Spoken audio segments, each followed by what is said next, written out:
So the Copyright Office has ruled that this picture cannot be copyrighted. Let's find out why. The Copyright Review Board dropped this decision on February 14th, the second request for reconsideration for refusal to register a recent entrance to paradise. Dear Mr. Abbott, the Review Board of the United States Copyright Office, the board, has considered Stephen Thaler's second request for reconsideration of the registration program's refusal to register a two-dimensional artwork claimed in the work titled A Recent Entrance to Paradise, the work. After reviewing the application, deposit copy, and relevant correspondence, along with the arguments in the second request for reconsideration, the board affirms the registration program's denial of the registration. This is the work. So this is a work that is not copyrightable. I mean, I'm not telling you you can just go use this without any consequences, but if it's not copyrightable, then I don't see why someone would be unable to copy this work. You probably can't use it for just anything. Maybe it has some kind of trademark protection or something if it's used in branding. On November 3rd, 2018, Thaler filed an application to register a copyright claim in the work. The author of the work was identified as the Creativity Machine, with Thaler listed as the claimant alongside a transfer statement ownership of the machine. So, really important, the Creativity Machine is the author, and Thaler is a claimant with a transfer statement as owner of the machine.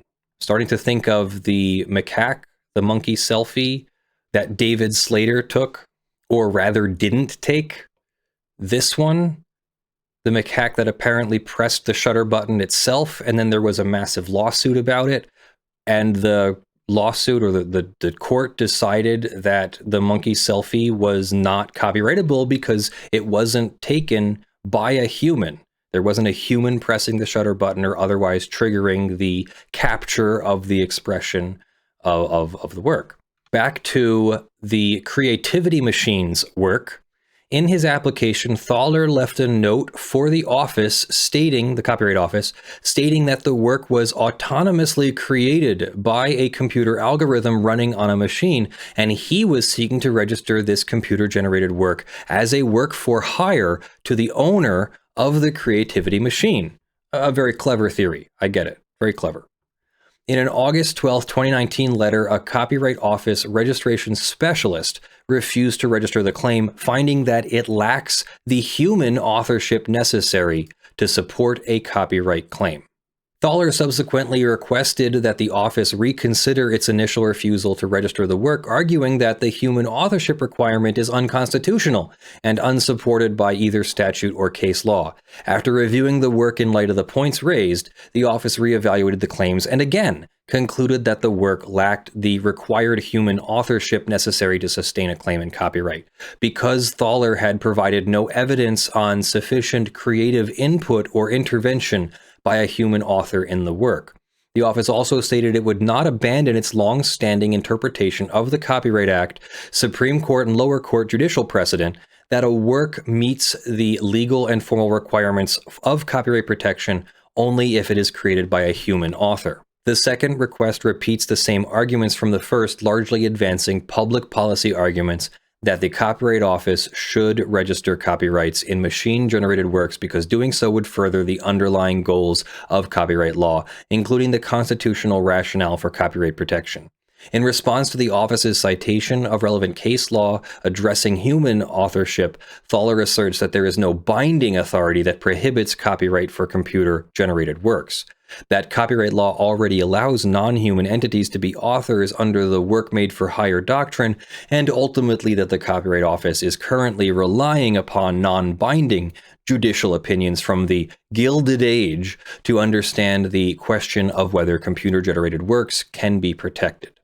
The board accepts as a threshold matter that Thaler's representation of the work was autonomously created by artificial intelligence without any creative contribution from a human actor. But copyright law only protects the fruits of intellectual labor that are founded in the creative powers of the human mind.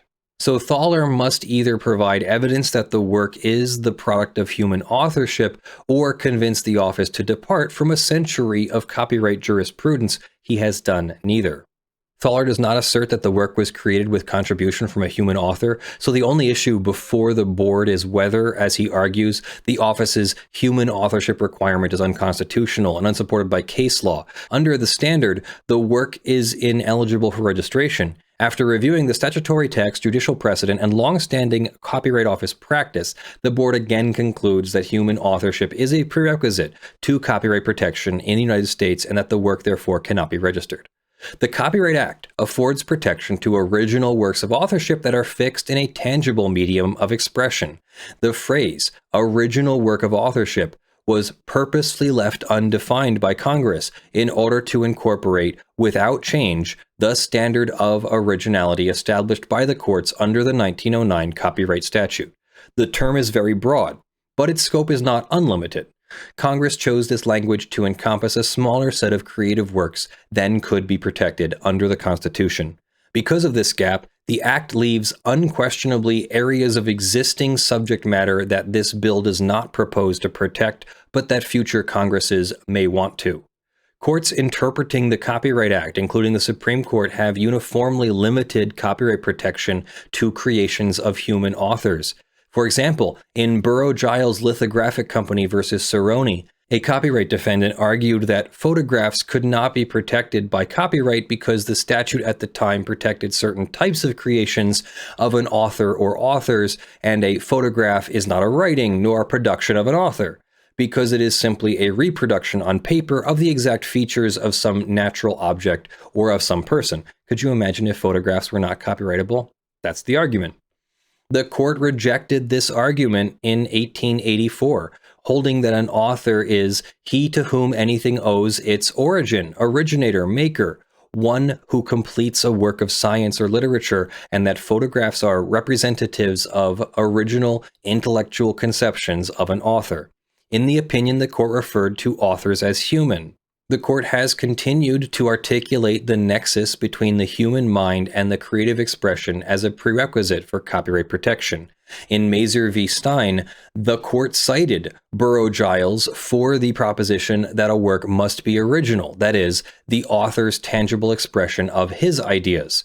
And in Goldstein v. California, the court again cited Burrow-Giles for the proposition that while an author may be viewed as an individual who writes an original composition, the term in its constitutional sense has been construed to mean an originator, he to whom anything owes its origin.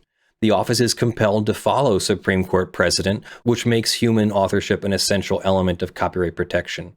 Similarly, a monkey cannot register a copyright in photos it captures with a camera because the Copyright Act refers to an author's children, widow, grandchildren, and widower, terms that all imply humanity and necessarily exclude animals, and that was Naruto the monkey versus Slater.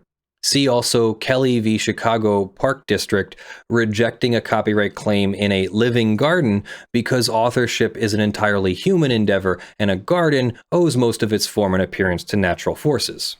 These court decisions are reflected in the office's guidance in its compendium, which provides examples of works lacking human authorship, such as a photograph taken by a monkey and an application for a song naming the Holy Spirit as the author.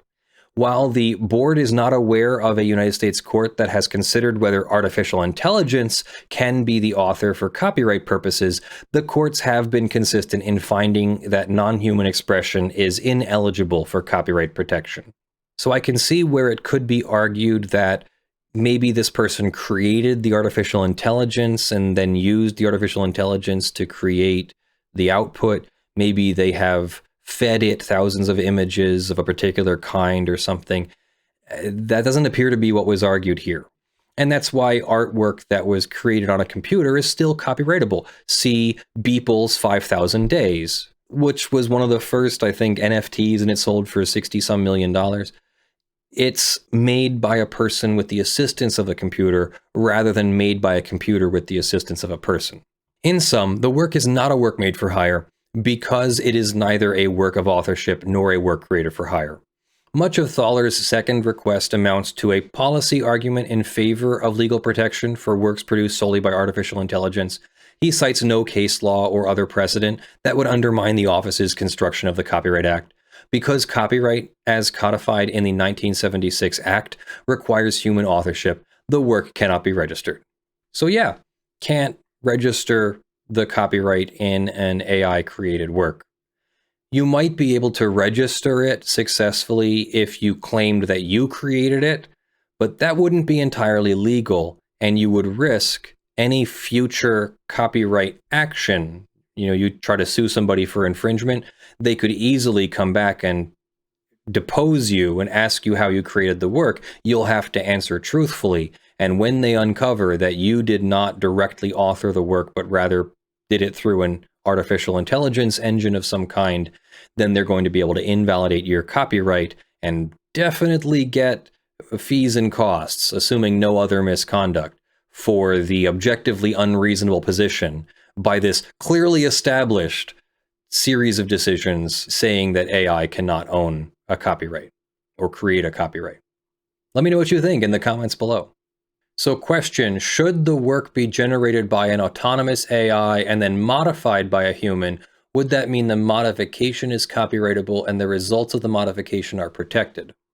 That's a good question, physicist. I bet, and this is not individualized legal advice, you'd want to talk to your copyright attorney, hire a copyright attorney to give a consultation and a legal opinion letter on this if you're actually going to do it and want protection. But if you used an AI to create something that you then used as an input to your human-based creation, your human-authored creation, then I would think that would be protectable. Imagine if you used a computer to mix paints in a particular way so that you could get colors, exactly right. Or if you used an AI to make weird pictures that you can then turn into a collage or something, you probably have a copyright on what you authored. You probably don't have a copyright on those underlying inputs. Those underlying colors or those underlying AI-generated images are probably not copyrightable. But let's say that you used 5,000 AI-generated images to make a collage for your version of Beeple's 5,000 Days. Yeah, that's probably very copyrightable, as opposed to someone who uses an AI to generate 5,000 images and then uses an AI to arrange the AI-generated works. That would be mostly the computer creating it and the person just assisting the computer. And that would likely be not copyrightable under this standard. So good question. The threshold question then, where do you cross the line from not protectable to protectable? There is going to be some level of creative input.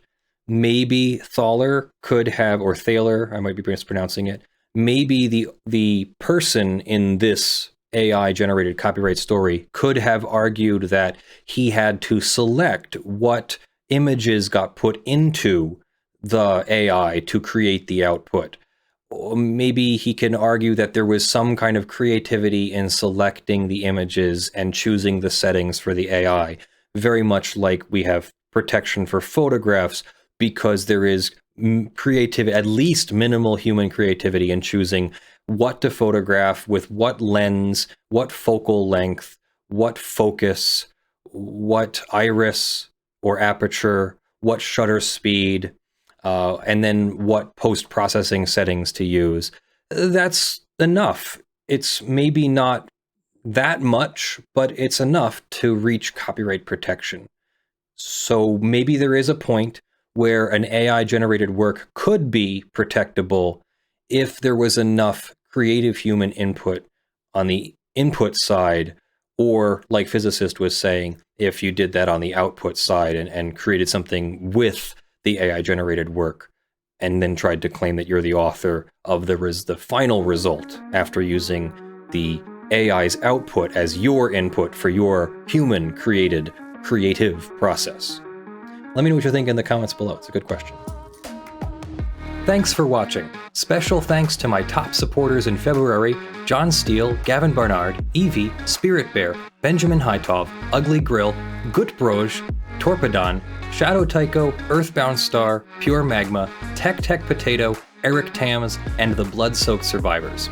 You can support Lawful Masses on patreon.com/ljfrench, sponsors.com/law, through YouTube memberships, and through Floatplane subscriptions. Join me for our weekly live production stream on twitch.tv/lawfulmasses on Sunday mornings at 10 a.m. Eastern US time. I hope everybody has a great week. I love you all. Bye.